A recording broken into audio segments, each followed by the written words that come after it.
Hello, start करते हैं differentiation का लेक्चर नंबर 1। आज के लेक्चर में बेटा हम लोग एक कंप्लीटली नया टॉपिक डिस्कस करने जा रहे हैं। ये एक टोटली नया नाम है आपके कानों के लिए, डिफरेंशिएशन। डिफरेंशिएशन बहुत इम्पॉर्टेंट है। असल में हमारा टारगेट है अगला टॉपिक सीखने में। अगला टॉपिक हमारा है कैलकुलस। कैलकुलस बेटा मैथ्स का बहुत इंपॉर्टेंट टॉपिक है और ये कैलकुलस का जो टॉपिक है ये 2 पार्ट में डिवाइडेड है। पहला पार्ट है बेटा डिफरेंशिएशन, और तो आज से लेकर नेक्स्ट 5 लेक्चर तक मैं आप लोगों को डिफरेंशिएशन सिखाऊंगा। उसके बाद बेटा अगला पार्ट कैलकुलस का आएगा इंटीग्रेशन। क्या होता है बात की बात है, लेकिन ये तो समझ में आ गया ना कि इम्पॉर्टेंट है, और ये तो समझ में आ गया कि ध्यान से पढ़ना है। कितना इम्पॉर्टेंट है, मैं तो ये कहता हूं कि जो भी आपको फिजिक्स पढ़ाई गई है क्लास 10th तक, वो सब असली फिजिक्स नहीं है। असली फिजिक्स तो बेटा तब स्टार्ट होगी जब आपको डिफरेंशिएशन एंड इंटीग्रेशन आता हो। बिना डिफरेंशिएशन एंड इंटीग्रेशन के कोई फिजिक्स कर नहीं सकता। अभी तक जितना साइंस में आपको फिजिक्स पढ़ाया गया है वो सब फर्जी है, फ्रॉड है, धोखा है। असली फिजिक्स तो अब स्टार्ट होगी जब आप डिफरेंशिएशन और इंटीग्रेशन पढ़ लोगे। इस टॉपिक के इंपॉर्टेंस को मैं एक और तरह से बता सकता हूं। साइंस की दुनिया में आप लोग छोटे बच्चे हो या बड़े हो, साइंस की दुनिया में आप लोग छोटे बच्चे हो। क्यों? क्योंकि आपको डिफरेंशिएशन एंड इंटीग्रेशन नहीं आता, और जब डिफरेंशिएशन एंड इंटीग्रेशन आ जाएगा तो फिर बेटा आप छोटे माने जाने के बजाय साइंस की दुनिया में बड़े माने जाओगे। ठीक है, तो स्टार्ट करते हैं बेटा डिफरेंशिएशन के साथ। डिफरेंशिएशन बेटा सबसे पहले हम लोग धीरे धीरे बात करना शुरू करेंगे और समझेंगे कि ये डिफरेंशिएशन होता क्या है। तो धीरे धीरे बेटा हम लोग आगे बढ़ते हैं इस चीज़ की तरफ कि डिफरेंशिएशन है क्या चीज़, इसका क्या काम है। ठीक है, परफेक्ट। तो बेटा डिफरेंशिएशन में थोड़ी देर बाद बात करेंगे।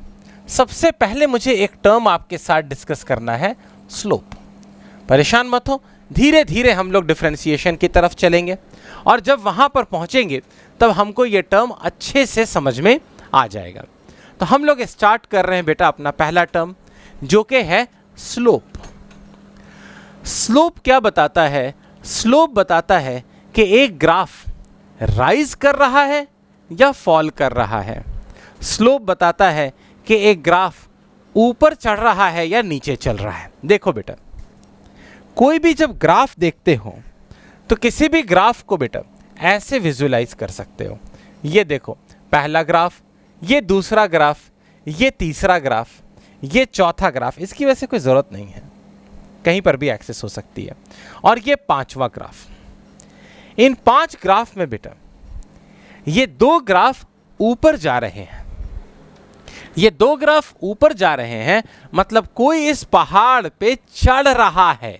देखो कैसे, ये देखो बेटा पहले ग्राफ में, ये देखो ये कोई भाई साहब हैं जो कि इस पहाड़ पे ऊपर की तरफ चढ़ रहे हैं, और इनकी हालत ख़राब है, बहुत ज़्यादा मुश्किल हो रही है।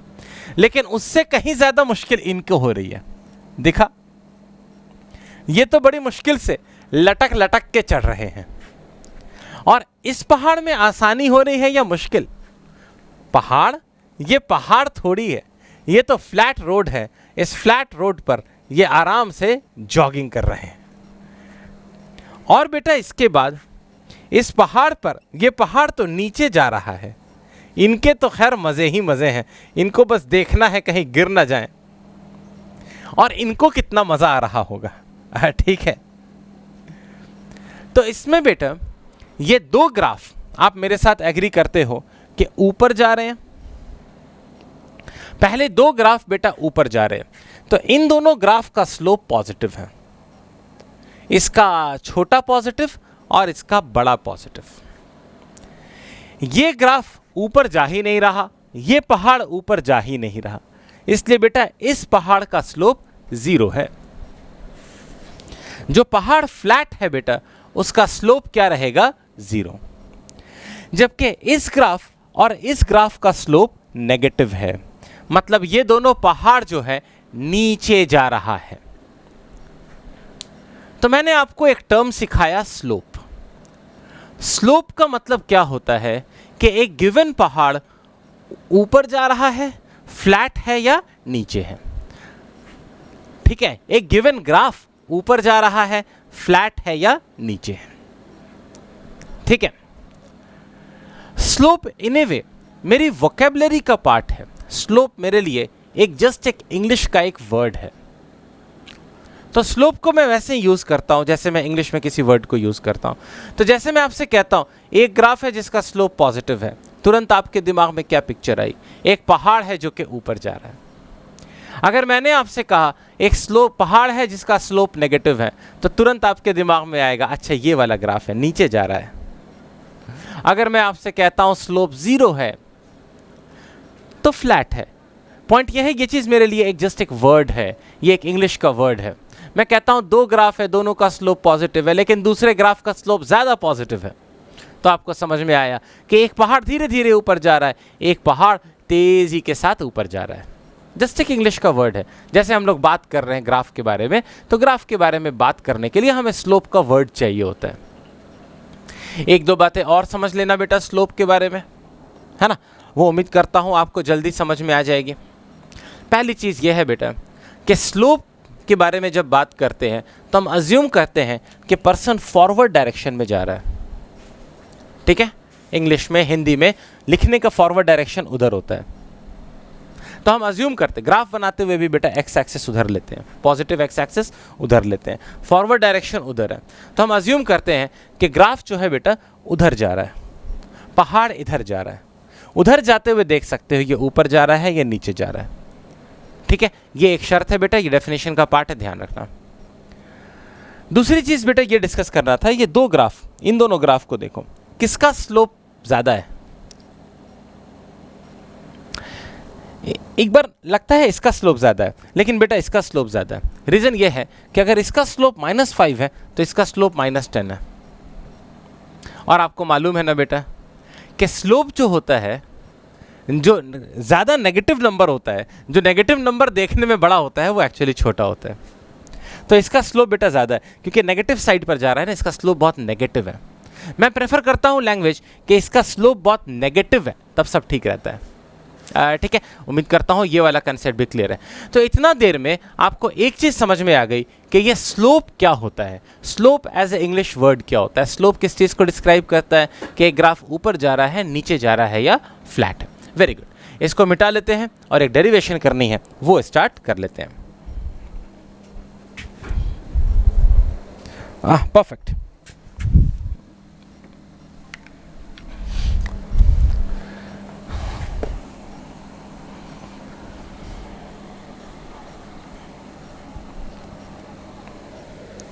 एक छोटी सी डेरिवेशन है बेटा, चलो मिलकर वो डेरिवेशन करते हैं।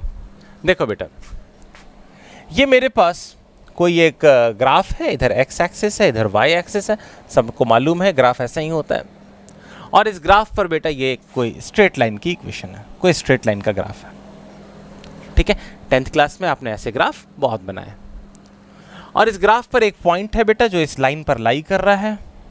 इस पॉइंट के कोऑर्डिनेट्स हैं x1, y1। तो x1 और y1 का मतलब क्या है बेटा कि 0 0 से इस पॉइंट पर पहुंचने के लिए हमें इस तरफ x1 चलना पड़ेगा और फिर इस तरफ y1 चलना पड़ेगा। यही मतलब है x1 y1 का। तो अगर इसको यहाँ नीचे ड्रॉ कर लें तो this length is actually x1 and this length is y1। ठीक है बेटा, यही मतलब है ना x1 y1 का। x कोऑर्डिनेट पे कितना चलना है x1, y कोऑर्डिनेट पे कितना चलना है y1।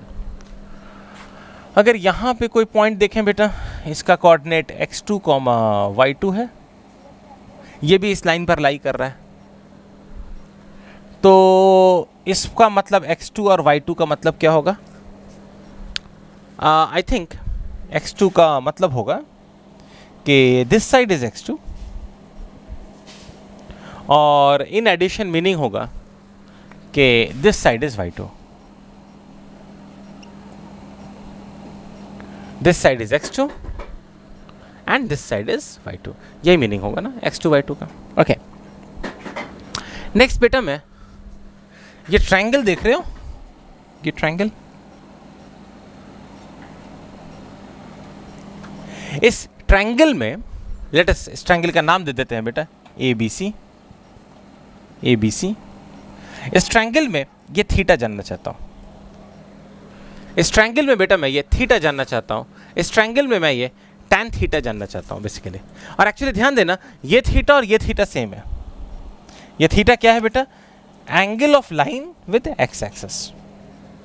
ठीक है, मैं ये tan थीटा निकालना चाहता हूं, तो tan थीटा मैं यहां से निकाल सकता हूं, लेकिन बेटा मैं ट्रायंगल ABC का tan थीटा निकालूंगा। दोनों सेम है, कोई रूल था शायद, कॉरेस्पॉन्डिंग एंगल, पता नहीं, भूल गया मैं। ठीक है, जो भी हो, किसी भी रूल से ये दोनों एंगल सेम है, ये मुझे याद है। तो मैं ट्रायंगल ABC से बेटा tan थीटा निकालना चाहता हूँ।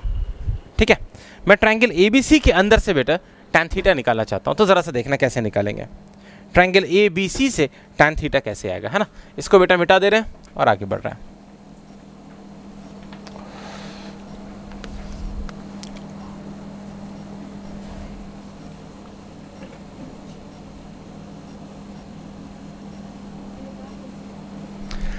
तो ट्रायंगल ABC में बेटा tan थीटा कैसे निकालेंगे?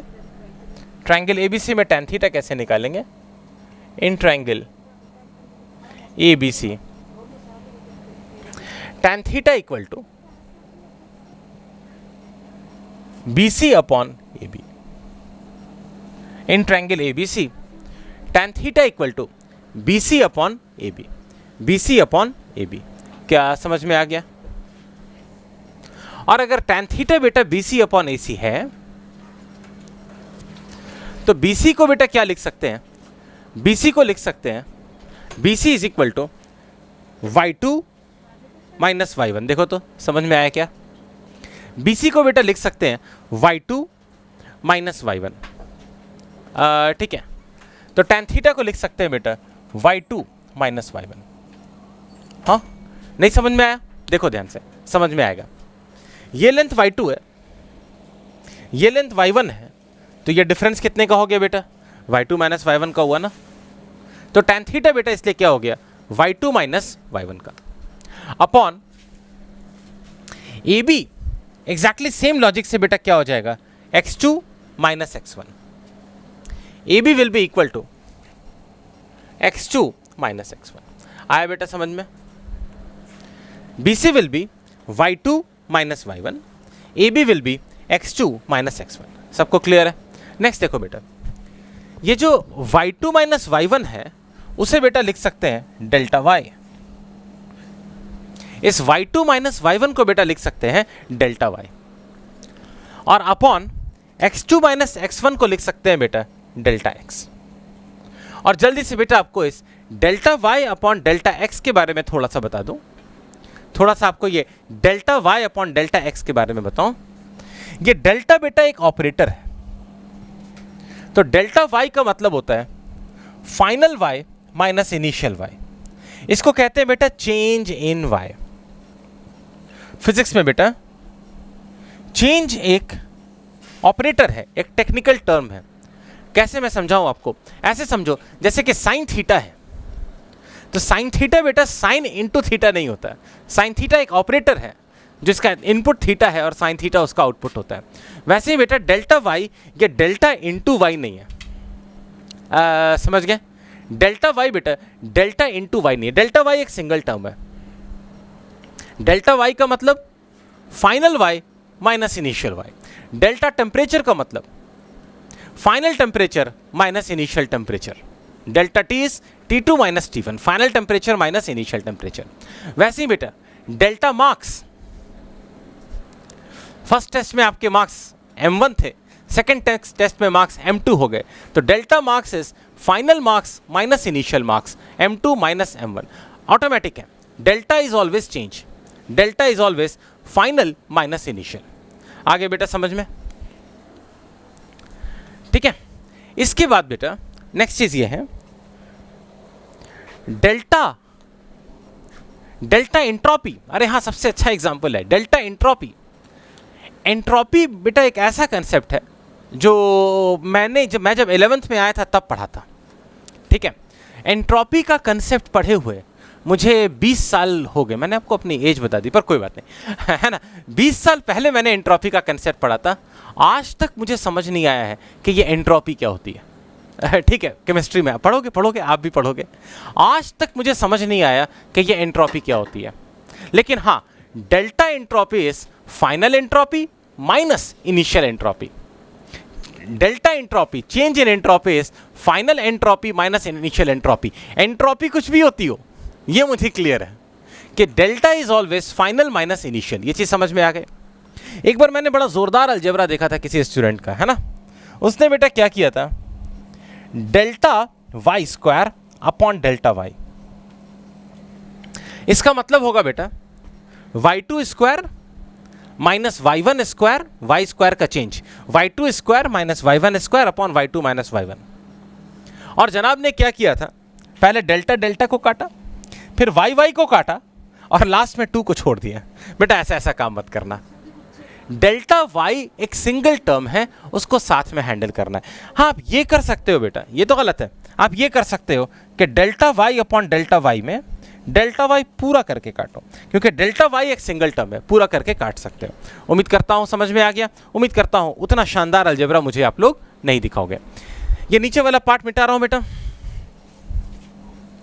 तो ये डेल्टा को समझने के बाद मुझे सिर्फ ये बताना था कि मैंने प्रूफ क्या किया। मैंने प्रूफ सिर्फ ये किया बेटा कि tan थीटा किसके बराबर होता है बेटा, delta y by delta x। और एक और चीज बतानी थी बेटा, यही स्लोप होता है, यही बेटा स्लोप होता है, इसी को स्लोप कहते हैं। tan थीटा जो कि delta y upon delta x भी होता है, उसी को स्लोप कहते हैं। आया समझ में? स्लोप क्या चीज है बेटा? Slope is same as tan theta, slope is same as delta y upon delta x। यही स्लोप है बेटा, इसी को स्लोप कहते हैं। समझ गया? और ध्यान से सोचो बेटा, एकदम लॉजिकल है, एकदम लॉजिकल है। देखो कैसे, जितना ज्यादा थीटा होगा उतना ज्यादा पहाड़ ऊपर जा रहा है, उतना ज्यादा tan थीटा है, उतना ज्यादा स्लोप है। जितना ऊपर जाएगा बेटा उतना ज्यादा स्लोप है, उतना ज्यादा tan थीटा है। tan थीटा बेटा थीटा के साथ बढ़ता है। अगर पैरेलल टू एक्स एक्सिस है तो फिर थीटा 0,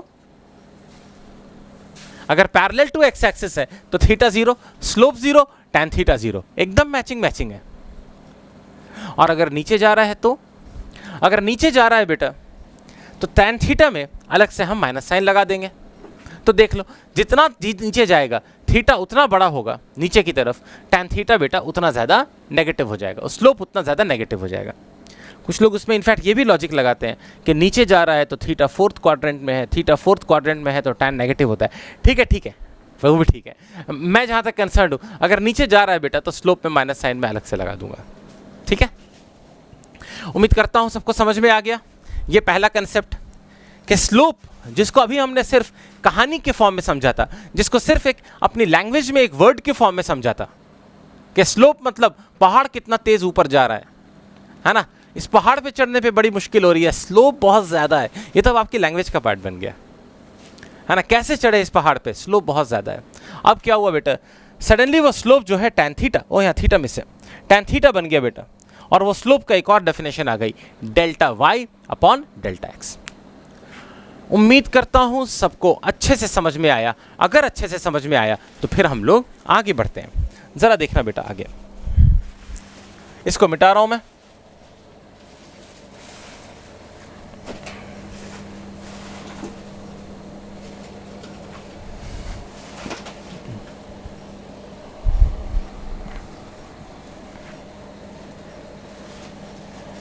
आगे देखो बेटा, अब मेरे पास एक ग्राफ है, और रियल दुनिया में जो ग्राफ होते हैं वो हमेशा स्ट्रेट लाइन नहीं होते। जब असली पढ़ाई शुरू करोगे बेटा तो ग्राफ हमेशा स्ट्रेट लाइन नहीं होंगे। रियल दुनिया में अगर आप पहाड़ पे चढ़ने जाओगे तो पहाड़ स्ट्रेट लाइन नहीं होते। पहाड़ भी बेटा अजीब अजीब हो सकते हैं, ग्राफ भी अजीब अजीब हो सकते हैं। ये बेटा एक रियल दुनिया का ग्राफ है, या यूं कह लो कि रियल दुनिया का पहाड़ है। अब बताओ इस ग्राफ में कैसे आप स्लोप की बात करोगे? ये पहाड़ ऊपर जा रहा है कि नीचे जा रहा है? वेल ये पहाड़ तो ऊपर नीचे हर तरफ जा रहा है। इस पहाड़ में बेटा कैसे आप स्लोप की बात करोगे? इस पहाड़ में कैसे tan थीटा की बात करोगे? इस पहाड़ में कैसे delta Y by delta X की बात करोगे? इस ग्राफ में कैसे स्लोप की बात होगी? कहां से tan थीटा आएगा, कहां से delta Y by delta X आएगा? तो ये जो कंसेप्ट हमने डेवलप किए थे जो कि एक स्ट्रेट लाइन वाले ग्राफ के लिए थे, अब धीरे धीरे बेटा इन कंसेप्ट्स को हम लोग कर्व्ड ग्राफ के लिए अप्लाई करना शुरू कर रहे हैं। अब धीरे धीरे बेटा ये सेम कंसेप्ट हम लोग इस ग्राफ पर लगाएंगे और देखेंगे क्या होता है। ठीक है बेटा, तो सबसे पहले बेटा स्लोप के कंसेप्ट को बताते हैं। ये पहाड़ ऊपर जा रहा है या नीचे जा रहा है? इस पर चढ़ना आसान है या मुश्किल है? अब बेटा हम लोग क्या करेंगे कि पूरे ग्राफ का स्लोप नहीं बताएंगे। हम लोग एक साथ पूरे ग्राफ के स्लोप की बात नहीं कहेंगे। हम कहेंगे कि इस ग्राफ के, इस पहाड़ के अलग अलग पार्ट का स्लोप अलग है। जैसे कोई पूछेगा बताओ ये पहाड़ ऊपर जा रहा है कि नीचे जा रहा है, हम बोलेंगे पहाड़ का कौन सा पार्ट? क्योंकि इस पार्ट में पहाड़ ऊपर जा रहा है, यहां पे इसका स्लोप पॉजिटिव है। इस पार्ट में स्लोप नीचे आ रहा है, पहाड़ नीचे आ रहा है, स्लोप नेगेटिव है। यहां पर बेटा वापस इसका स्लोप जो है पॉजिटिव हो गया। तो हम उसे बताएंगे कि इस पहाड़ का स्लोप हर जगह एक जैसा नहीं है। ये पहाड़ ऊपर भी जाता है, नीचे भी आता है, और नीचे आके फिर ऊपर भी जाता है। पहाड़ के किस पॉइंट की बात कर रहे हो मुझे बता दो, उस पॉइंट पर मैं बता दूंगा कि पहाड़ ऊपर जा रहा है, नीचे आ रहा है, या इनकेस फ्लैट है, स्लोप 0 है। समझ में आ गया? तो ऐसे ग्राफ में बेटा हम लोग बजाय इसके बात करने के कि ग्राफ का स्लोप क्या है, हम बात करना शुरू करते हैं कि ग्राफ के किस पॉइंट का स्लोप क्या है। देखा बेटा स्लोप का कंसेप्ट कैसे बचाया हमने। अब हम ग्राफ के स्लोप की बात नहीं कहेंगे। कोई कहेगा बताओ ग्राफ का स्लोप पॉजिटिव है या नेगेटिव है, हम उससे कहेंगे भाई इस ग्राफ में अलग अलग जगह का स्लोप अलग है, कहीं पॉजिटिव है, कहीं नेगेटिव है, कहीं पॉजिटिव है। बताओ किस जगह की बात कर रहे हो? हम बताते हैं उसके यहाँ पर पॉजिटिव है। हम ऐसे बात कर सकते हैं। आया बेटा समझ में? तो स्लोप का कंसेप्ट बेटा हमने जनरल कर्व में भी बचा लिया। जनरल कर्व में भी स्लोप का कंसेप्ट बेटा एप्लीकेबल है। नेक्स्ट बेटा tan थीटा का कंसेप्ट बचाते हैं। tan थीटा का कंसेप्ट बचाने के लिए बेटा हम लोग क्या करते हैं, जिस पॉइंट पर स्लोप चाहिए, मान लो हमें इस पॉइंट पर स्लोप चाहिए, तो इस पॉइंट पर हम एक टेंजेंट बना देते हैं।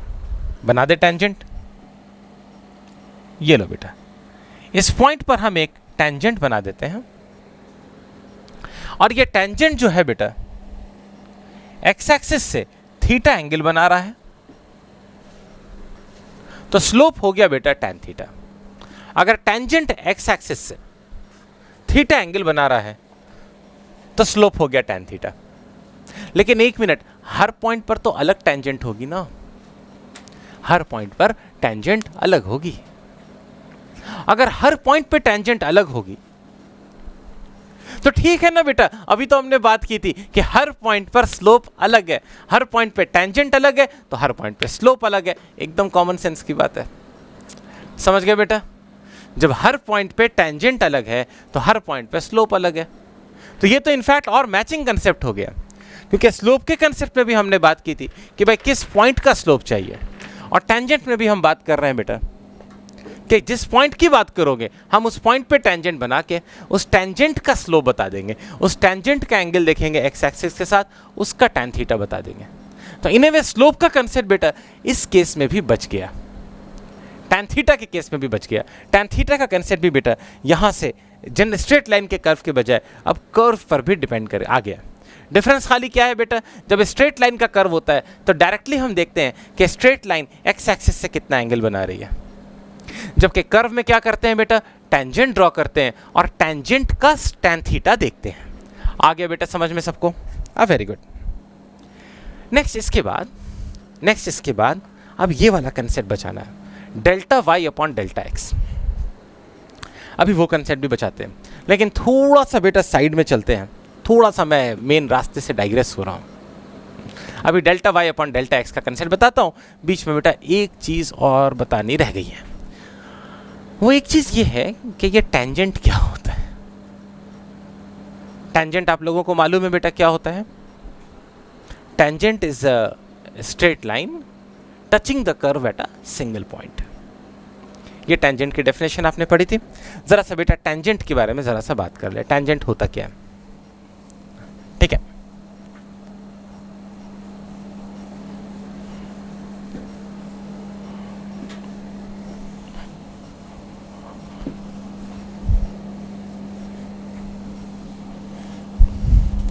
जब हम लोग छोटे छोटे बच्चे थे स्कूल में तब हमने टेंजेंट की डेफिनेशन पढ़ी थी, है ना? क्या थी बेटा वो? Tangent is a straight line, tangent is a straight line touching a curve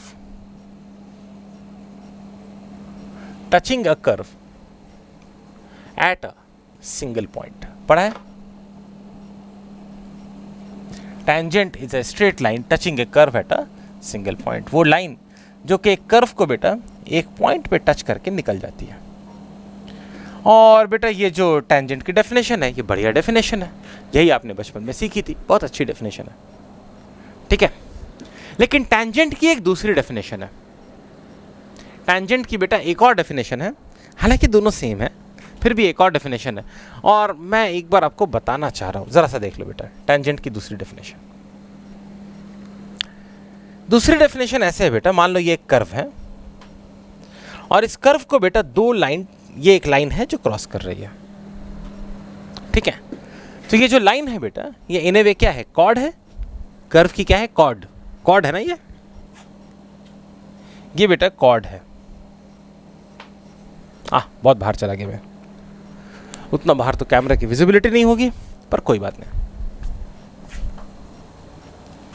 ये बेटा एक कॉर्ड है, राइट, ये एक कॉर्ड है। अब क्या करो बेटा, इस कॉर्ड को ये विजिबल है ना, यहां तक तो विजिबल है। इस कॉर्ड को बेटा बाहर ले जाओ, इसके ये दो पॉइंट ऑफ इंटरसेक्शन है बेटा, इस कॉर्ड को पकड़ के बाहर ले जाओ। इमेजिन करो ये कॉर्ड यहां पर एक डंडा है, इस डंडे को पकड़ के बाहर ले जाओ। जब बाहर ले जाओगे, एकदम बाहर मत ले जाना, इंटरसेक्शन रहना चाहिए, तो ये दोनों पॉइंट ऑफ इंटरसेक्शन पास आएंगे या दूर आएंगे? जैसे जैसे इसको बेटा बाहर ले जाओगे ये दोनों पॉइंट ऑफ इंटरसेक्शन पास आएंगे, और कुछ देर बाद ये दो पॉइंट ऑफ इंटरसेक्शन ऑलमोस्ट एक सिंगल पॉइंट बन जाएंगे। इन दो पॉइंट के बीच में डिस्टेंस एकदम जरा सा बचेगा, ये आखिरी कॉर्ड है, राइट। जरा सा और बाहर जाओगे तो दोनों पॉइंट मिल जाएंगे, लेकिन उससे तुरंत पहले जहां ये दोनों पॉइंट मिलने वाले हैं, ये दो पॉइंट है या एक पॉइंट है? अरे लगभग एक पॉइंट है लेकिन दो पॉइंट है। ऐसी बातें मैथमेटिशियन किया करते हैं। ये दो पॉइंट इनफाइनाइटली क्लोज है। जब ये इतना क्लोज पहुंच जाएगा ना, तो ये कॉर्ड बेटा किस में कन्वर्ट हो जाएगी? टेंजेंट, ठीक है। तो इसकी बेटा दूसरी डेफिनेशन आपको लिखवा देता हूं, है ना। टेंजेंट बेटा it is a chord, tangent क्या है? It is a chord whose points of intersection are infinitely close, whose point of intersection are infinitely close. तो मुझे तो लग रहा है दोनों एक ही चीज हुई ना बेटा, एक पॉइंट पे टच करे या दो पॉइंट पे टच करे कि दो पॉइंट लगभग लगभग लगभग लगभग एक ही पॉइंट हो, बिल्कुल एक ही चीज हुई।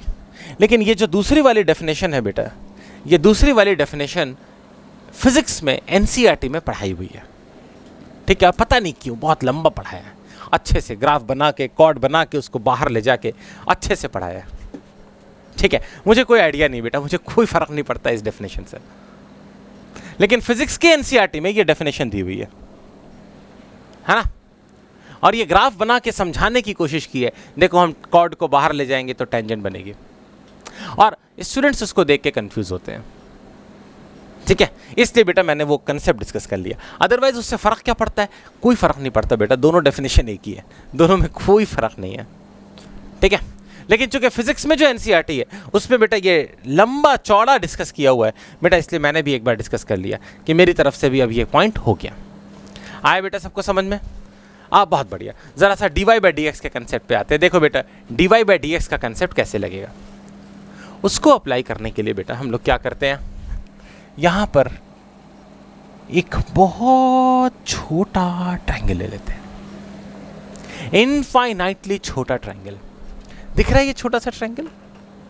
अगर दिख रहा है तो इससे दो बात प्रूव होती है, एक तो ये कि ये कैमरा और आपका नेट कनेक्शन बहुत अच्छा है ठीक है।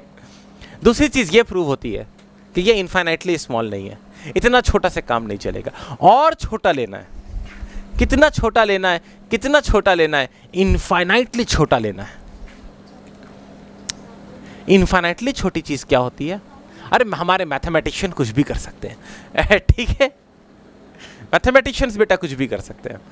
ये ट्रायंगल बेटा इनफाइनाइटली छोटा होना चाहिए, तो इनफाइनाइटली छोटा तो नहीं होगा, मैं जरा सा बड़ा ही बना देता हूं, ठीक है।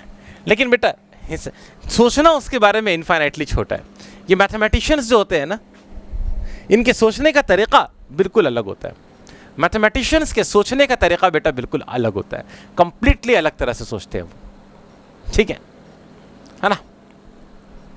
मैथमेटिक्स की कुछ ब्रांचेस हैं बेटा जिसमें मल्टीपल डायमेंशंस होते हैं, 10 डायमेंशंस, 20 डायमेंशंस, 50 डायमेंशंस, और हम लोग तो बेटा 3 डायमेंशन की दुनिया में रहते हैं, एक्स वाई एंड जेड। एक surface graph paper X Y हो गया, उसके बाहर आना है तो जेड एक्सिस, है ना। तो किसी ने एक मैथमेटिशियन से पूछा कि आप लोग ये इतने डायमेंशंस में सोचते कैसे, किस तरह से आप इतने डायमेंशंस में सोचते हैं? जैसे फॉर एग्जांपल एक 11 डायमेंशन की दुनिया कैसी दिखेगी? मैथमेटिशियन ने कहा अच्छा सवाल है, एक काम करो, एक n डायमेंशन वर्ल्ड ले लो और n इक्वल टू 11 पुट कर दो, आ गया 11 डायमेंशन वर्ल्ड। ये मैथमेटिशियंस के सोचने का तरीका अलग होता है, ठीक है। तो मैथमेटिशियंस क्या करते हैं बेटा, यहाँ पे एक बहुत छोटा ट्रायंगल इमेजिन करते हैं। कितना छोटा? इनफाइनाइटली छोटा, इनफाइनाइटली छोटा ट्रायंगल इमेजिन करते हैं, ठीक है। और इनफाइनाइटली छोटा ट्रायंगल जब इमेजिन करेंगे तो ये कर्व जो है बेटा सच में स्ट्रेट लाइन हो जाएगा। आया बेटा समझ में? ये कर्व स्ट्रेट लाइन हो जाएगा। जब बहुत डेप्थ में जाकर देखोगे बेटा तो कोई भी कर्व छोटे छोटे स्ट्रेट लाइन को मिलकर बनाते हैं, ऐसा मान सकते हैं। इनफाइनाइटली छोटा पे हम कुछ भी मान सकते हैं ठीक है। और अगर ये कर्व स्ट्रेट लाइन होगा बेटा तो इसके अंदर जो एंगल थीटा होगा वो टैन थीटा बेटा किसके बराबर होगा? वो टैन थीटा बेटा किसके बराबर होगा? वो बराबर होगा इनफाइनाइटली छोटा डेल्टा वाई अपॉन इनफाइनाइटली छोटा डेल्टा एक्स। और ये कैसे दिखाएंगे बेटा कि ये इनफाइनाइटली छोटा है? यहां पर बेटा लिखते हैं limit delta Y approaching 0। Actually मैं इधर मिटा के बड़ा लिख रहा हूं इसको कैसे लिखते हैं? इनफाइनाइटली छोटा डेल्टा वाई अपॉन इनफाइनाइटली छोटा डेल्टा एक्स। मुझे कंसेप्ट बचाना है ना बेटा, डेल्टा वाई वाला, delta Y upon delta X का, वही कोशिश कर रहा हूं। तो इसको बेटा कैसे लिखते हैं? तो इस बार टैन थीटा बेटा क्या होगा? इस छोटे से बेबी ट्रायंगल का टैन थीटा क्या होगा? बड़े ट्रायंगल का टैन थीटा था delta Y upon delta x, इस इनफाइनाइटली स्मॉल छोटे बेबी ट्रायंगल का टैन थीटा होगा delta Y upon delta x. लेकिन बेटा डेल्टा वाई और डेल्टा एक्स दोनों क्या है? इनफाइनाइटली छोटे हैं, तो this will be equal to limit delta y arrow zero, इसको कहते हैं delta y tending to zero या delta y approaches zero, delta x approaches zero, ऐसे लिखते हैं बेटा। ठीक है, ये मैथमेटिकल तरीका है क्या लिखने का, this is equal to infinitely छोटा डेल्टा वाई अपॉन इनफाइनाइटली छोटा डेल्टा एक्स। ठीक है, तो delta Y upon delta x, limit delta y tending to zero, delta x tending to zero. अक्सर बेटा लिमिट LIMIT लिखने के बजाय जस्ट LIM लिख के भी काम चला लेते हैं, लेकिन इसको लिखने का एक और आसान तरीका है बेटा, वो है बेटा, इसको लिखने का तरीका है बेटा dy upon dx। dy upon dx का क्या मतलब है बेटा, dy अपॉन dx इसका मतलब है इनफाइनाइटली छोटा डेल्टा y अपॉन इनफाइनाइटली छोटा डेल्टा x, उसको लिखने का आसान तरीका है dy अपॉन dx। अगेन ये dy एक सिंगल चीज है, d एक ऑपरेटर है, dy एक सिंगल चीज है। ये सब कर्तव्य नहीं करना कि dy स्क्वायर बाय dy मिला तो आपने अपना दिमाग लगाया, d को उड़ाया, y को उड़ाया, ये सब काम नहीं करना बेटा। ठीक है, ऐसे ऐसे नहीं होता। ये dy, हाँ आप ये कर सकते हो बेटा, dy अपॉन dy है, अगर dy अपॉन dy है बेटा तो जरूर पूरे dy को एक साथ काटना, राइट, वो कर सकते हो, एटलीस्ट 11-12 में कर सकते हो, है ना। बाद में एक पार्शियल डिफरेंशिएशन नाम की चीज़ आती है, उसमें अलग पंगा होता है, लेकिन नहीं अभी हम लोग उसके बारे में बात नहीं करेंगे, है ना, गंदी गंदी बातें नहीं करनी चाहिए। इधर देखना बेटा, है ना, ठीक है। तो ये बेटा dy बाई dx हो गया, और ये जो dy बाई dx है बेटा ये क्या हो गया, इस इनफाइनाइटली छोटे ट्रायंगल का tan थीटा, और यही बेटा स्लोप हो गया, और इस dy बाई dx को ही बेटा क्या कहते हैं, डिफरेंशिएशन। इस dy बाई dx को ही बेटा क्या कहते हैं, डिफरेंशिएशन। समझ गए बेटा, डिफरेंशिएशन क्या होता है। अब यहां पहुंचा, अब हम पहुंचे बेटा कि डिफरेंशिएशन होता क्या है। ये जो dy बाई dx है ना बेटा, ये dy by dx he differentiation होता है। आगे समझ में, डिफरेंशिएशन क्या होता है बेटा, कुछ नहीं बेटा, जस्ट ये dy बाई dx ये डिफरेंशिएशन है। समझ गए, सबको अच्छे से समझ में आ गया। डिफरेंशिएशन क्या है बेटा, ये slope delta y by delta x, infinitely छोटा डेल्टा वाई अपॉन इनफाइनाइटली छोटा डेल्टा एक्स। बेटा मैंने बहुत से लोगों के साथ देखा है कि उनको डिफरेंशिएशन के सारे फॉर्मूलेज याद होते हैं, किस केस में कैसे डिफरेंशिएशन करना है उन्हें आता है, लेकिन डिफरेंशिएशन क्या होता है इस चीज़ को लेकर वो कंफ्यूज रहते हैं। मैंने बेटा इसीलिए सबसे पहले आप पर एम्फेसिस इस चीज़ पर डाला है, ये चीज़ समझने में कि ये डिफरेंशिएशन है क्या चीज़, ये आती कहाँ से है, इसका काम क्या है। समझ गए, उम्मीद करता हूँ ये पार्ट आपको समझ में आ गया। इसके बाद मैं भी उसी पाथ में चलूँगा जिस पे सब चलते हैं, डिफरेंशिएशन के फॉर्मूलेज याद करूँगा, है ना, और उस पर जो है बेटा क्वेश्चंस करूँगा, किस तरह से कब अप्लाई करना है वो सिखाऊंगा। सब चीज़ वही करूँगा बेटा जो आपको कराया जाता है, हर जगह कराया जाता है, लेकिन बस एक काम एडिशनल मैंने इम्फेसाइज किया, वो ये कि आपको क्लियर हो कि डिफरेंशिएशन होता क्या है, मीनिंग क्या है, हम कर क्या रहे हैं, कहाँ से ये चीज़ें आ रही हैं, वो चीज़ें भी बेटा जानना ज़रूरी है, क्योंकि उसको जाने बिना हमेशा बेटा दिल में डिफरेंशिएशन का डर लगा रहता है। आ गया समझ में सबको, वेरी गुड। तो बेटा अब ज़रा सा ये सब मिटा देते हैं और आगे बढ़ते हैं।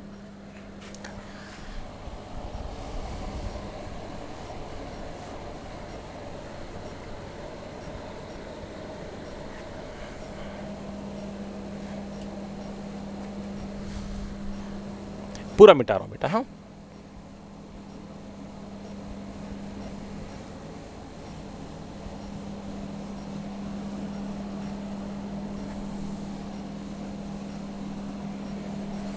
नेक्स्ट बेटा इसके बाद बेटा अगली चीज जो आपको बतानी है वो जरा ध्यान से सुनना।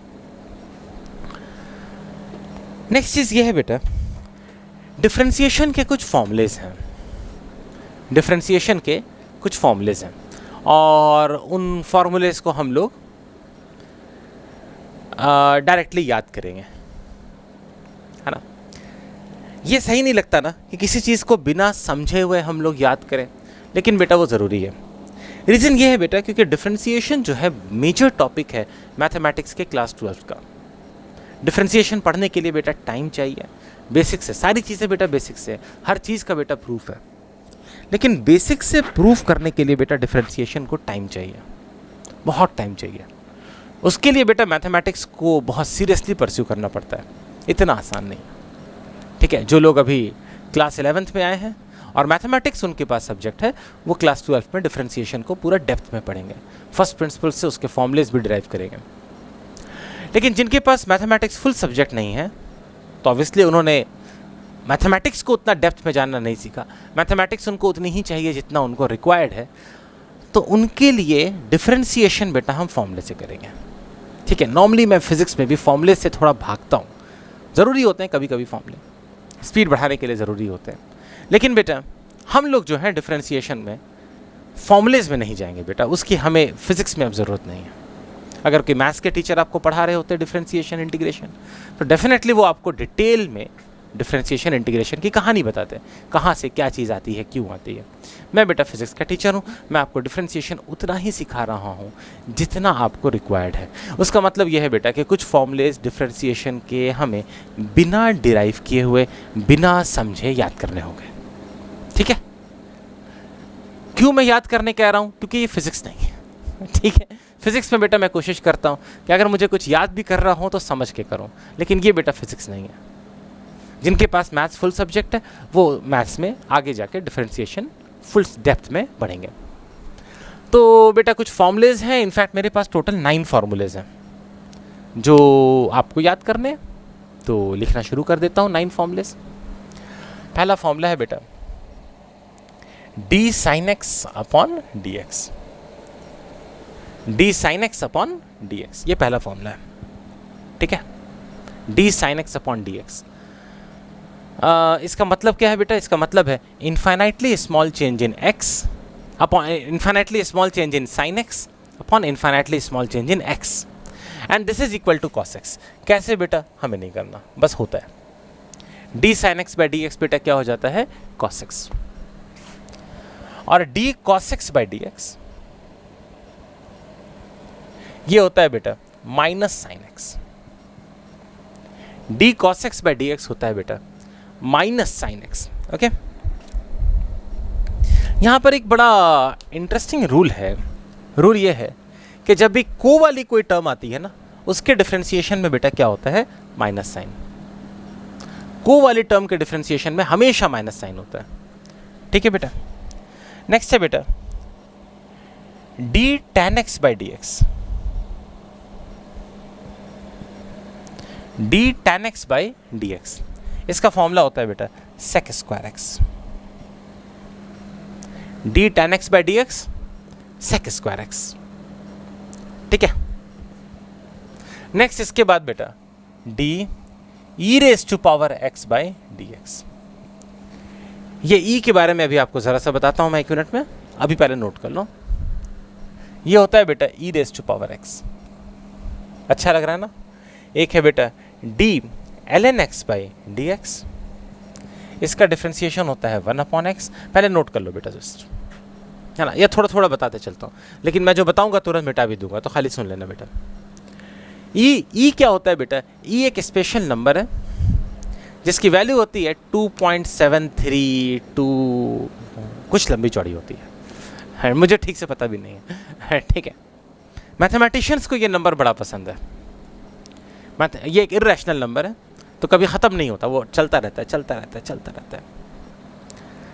पाई एक नंबर है ना, वो भी चलता रहता है, 3.14128, पता नहीं कहाँ जाता है, हाँ, चलता रहता है, ख़त्म ही नहीं होता। ई भी एक ऐसा नंबर है बेटा जो कभी ख़त्म नहीं होता, चलता रहता है। समझ गए?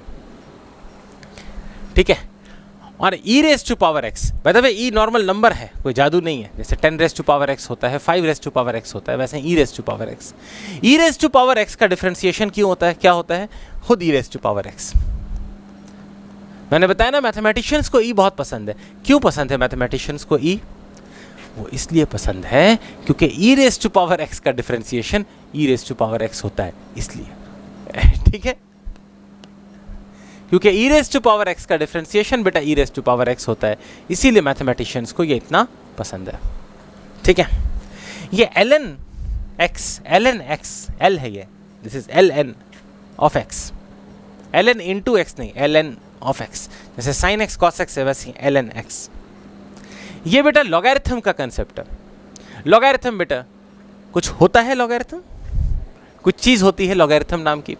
और बेटा इस सीरीज़ के लास्ट के 4 लेक्चर बेटा मैं आपको लॉगरिथम भी पढ़ाऊंगा। इस सीरीज़ के बेटा लास्ट के 4 लेक्चर में मैं आपको बताने की कोशिश करूंगा कि ये लॉग होता क्या है, ln होता क्या है, ये बेटा लास्ट के 4 लेक्चर में।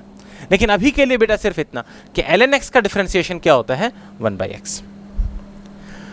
साथ ही साथ बेटा और डिफरेंशिएशन है, ये देख लो, ln x raise to power n, ये होता है n into x raise to power n-1।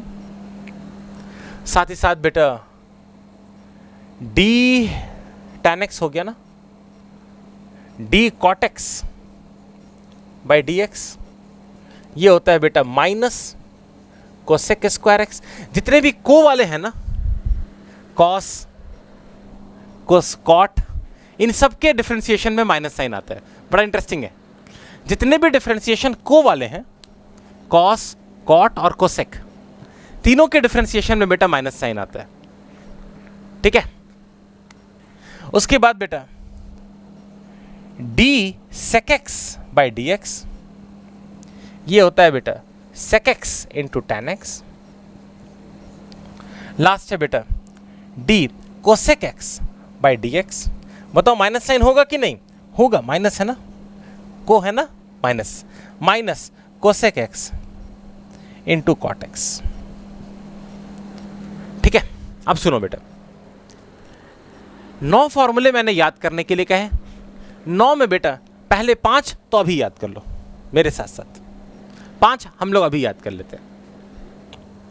ये वाला नेक्स्ट क्लास में हम लोग मिलके याद करेंगे। ये 3 बेटा आपका काम है, कर लेना बाद में। ठीक है, मैं अपने क्वेश्चंस बेटा इन 6 पर ही रखूंगा।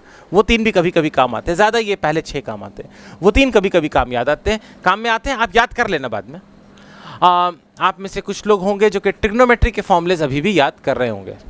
अगर अभी भी उसको याद कर रहे हो बेटा तो अभी रोक दो, आज डिफरेंशिएशन के फॉर्मूलेज निकाल दो, डिफरेंशिएशन के फॉर्मूले तुरंत याद कर लो।